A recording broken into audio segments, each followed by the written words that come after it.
సంవత్సర కాలంలో 4 పౌర్ణిమలను చాలా విశేషంగా పూజిస్తూ ఉంటాము. మొట్టమొదటిది వైశాఖ పౌర్ణిమ, 2 శ్రావణ పౌర్ణిమ, 3 కార్తీక పౌర్ణిమ, 4 ఆశ్వేజ పౌర్ణిమ. ఈ 4 పౌర్ణిమలు అత్యంత విశేషమైనటువంటి పౌర్ణిమలు.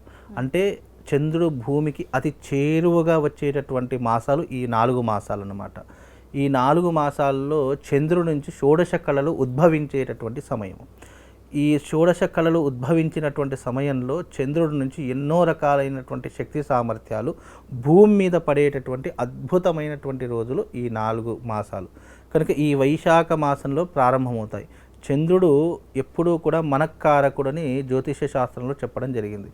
కాబట్టి చంద్రుడి యొక్క తత్వాన్ని మనం ఏదైనా తెలుసుకోవాలి అని అనుకుంటే గనక ఈ వైశాఖ మాసంలో చంద్రుడిని పూజించడం వల్ల, చంద్రుడి యొక్క ఆరాధన చేసుకోవడం వల్ల, చంద్రుడి యొక్క ఉపాసన చేసుకోవడం వల్ల విశేషమైనటువంటి పుణ్య ఫలితాలు కలుగుతాయి. ఒకటి, మనస్సు ప్రశాంతంగా ఉంటుంది.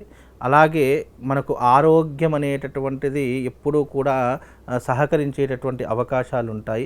అలాగే చంద్రుని ఆరాధించడం వల్ల లక్ష్మీ కటాక్షం కలుగుతుంది అని శాస్త్రీయ దృక్పథం. అందుకే ఈ యొక్క పౌర్ణమి రోజున ఏ దేవతను ఆరాధిస్తే విశేషమైనటువంటి పుణ్య ఫలితం అంటే లలితా పరమేశ్వరిని ఆరాధించడం చాలా విశేషమైనటువంటి పుణ్య ఫలితాలను కలిగిస్తూ ఉంటుంది.